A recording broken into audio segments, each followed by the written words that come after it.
Good afternoon, I'm Abe. And I'm Frank. And today, we're adumbrating the first half of Chapter 7, The Road to Revolution, which may seem strange because 2 chapters ago, we were on the eve of revolution. But nonetheless, let's see what Kennedy's doing. Abe, take it away.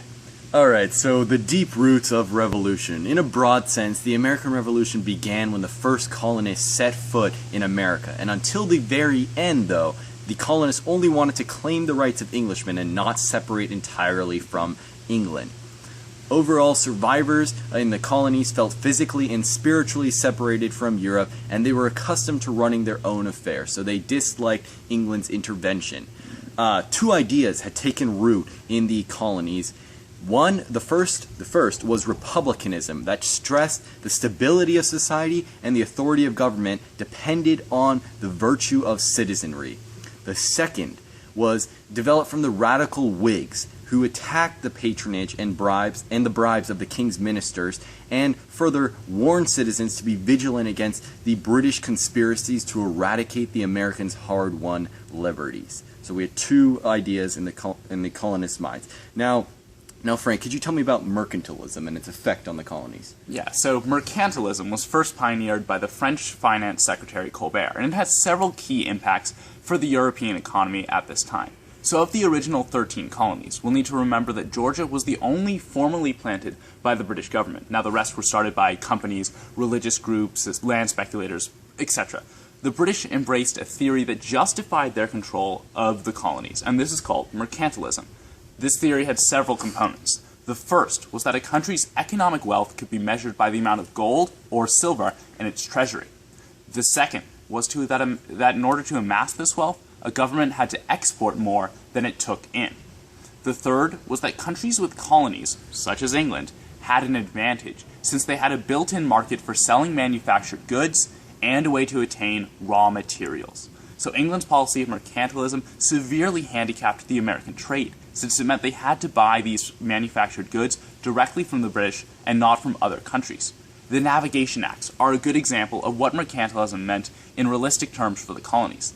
The Navigation Acts meant that goods and commerce going to the colonies had to be brought on British ships and British ships only.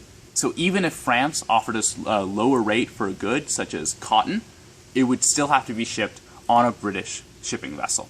So other laws stated that European goods consigned to America had to land first in England, where custom duties could be collected, raising the price for American colonists.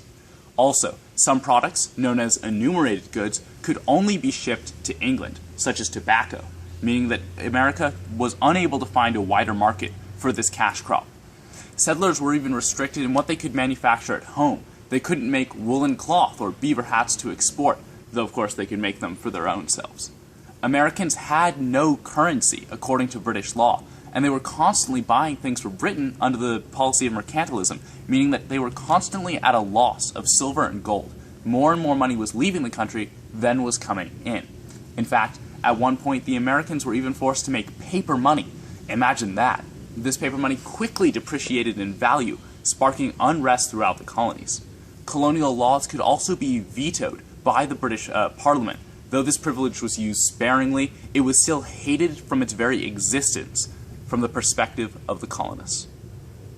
So Abe, what were some of the relative upsides and downsides in terms of real effects for the colonies of mercantilism? Okay, so as a whole, the navigation laws, a central part of mercantilism, were hated, but until 1763 they weren't really enforced much, which resulted in widespread smuggling. In fact, John Hancock amassed a fortune through smuggling. So this lack of enforcement was called salutary neglect, as we learned before. However, there were several benefits to mercantilism and its subsequent ties between the American and British economies. Tobacco planters, though they couldn't ship anywhere except Britain, still had a monopoly within the British market. Americans also had the highest army in the world in Britain and didn't have to pay for it. Okay, so they free protection, basically. Basically, the Americans had it made, and even repressive laws weren't enforced much, and the average American benefited much more than the average Englishman. Okay, but there were several downsides to mercantilism. After British began to enforce it in 1763, the fuse for the American Revolution was lit. The first downside was, number one, was that Americans couldn't buy, sell, or manufacture under their most favorable conditions. Basically, they had to follow these British regulations. Two, mercantilism made the colonists dependent on British agents and creditors. And three, many colonists felt that Britain was just milking the colonies for their worth and their wealth. They thought that the mercantilist system was overall debasing. Theodore Roosevelt later said that revolution broke about because England failed to recognize an emerging nation when it saw one. Now, Frank, could you tell me why did the British feel the need to tax the colonies and take advantage of them? Absolutely. It all stemmed from the French and Indian War, where, if we'll remember, during the French and Indian War, Britain amassed a huge debt from defending the colonies, during which they had to station several thousand redcoat troops in the colonies in order to fight back against the French and the Indians. So, obviously, from the British perspective, you think, well, if we need to make money from the colonies, then they have to pay off the debt for us stationing the troops there. And that's exactly what Prime Minister George Grenville did. Now, he was an honest and able financier, but not noted for tact, and he ordered that the navigation laws be strictly enforced, arousing resentment from the Americans. He also secured the Sugar Act of 1764, which increased the duty on foreign sugar imported from the West Indies. After numerous protests from spoiled Americans, the duties were reduced. So as we can see, even his first actions against the Americans are met with increased resistance from the American importers. The Quartering Act of 1765 required that certain colonies provide food and quarters for British troops. And in 1765, he also imposed a stamp tax to raise money for the new military force stationed in the colonies. The Stamp Act mandated that the use of stamped paper, or affixing of stamps, to certify payment of tax. The stamps were required on bills of sale for about 50 trade items, as well as on certain types of commercial and legal documents. Both the Stamp Act and the Sugar Act provided for violators to be tried in admiralty courts, where defenders were guilty until proven innocent, and no jury was used. So the Americans obviously felt that they were being unfairly taxed for an unnecessary army, because hadn't the French and Indians already been defeated during the 7 Years' War? Why would they therefore need to pay for an army to keep the colony safe? But nevertheless, this continued. The Americans were denied the right of Parliament to tax Americans, since no Americans were seated in Parliament, thus spawning the phrase, no taxation without representation. What we're basically seeing here is that the Americans wanted to be represented in Parliament if Parliament was going to pass taxes which affected them. Grenville replied that these statements were absurd, and he pushed the idea of virtual representation. What he stated was that every Parliament member represented all British subjects, or every subject of the British Empire. Naturally, the Americans rejected virtual representation as the BS that it truly was. Tell me, Abe, was there ever any colonial backlash against the taxes levied by England? So of course there was. In 1765, representatives from 9 of the 13 colonies met in New York City to discuss the stamp tax. This was known as the Stamp Act Congress, and it was largely ignored in Britain, but was overall a step towards intercolonial unity, similar to the Albany Congress. So some colonists agreed to boycott supplies, and they would instead make their own and refuse to buy British goods. These were known as the non-importation agreements, and they were important because they were the first time the American people united in a common effort. Sometimes, however, violence accompanied the colonial protests. The sons and daughters of liberty took law into their own hands and tarred and feathered violators among people who had agreed to boycott the goods.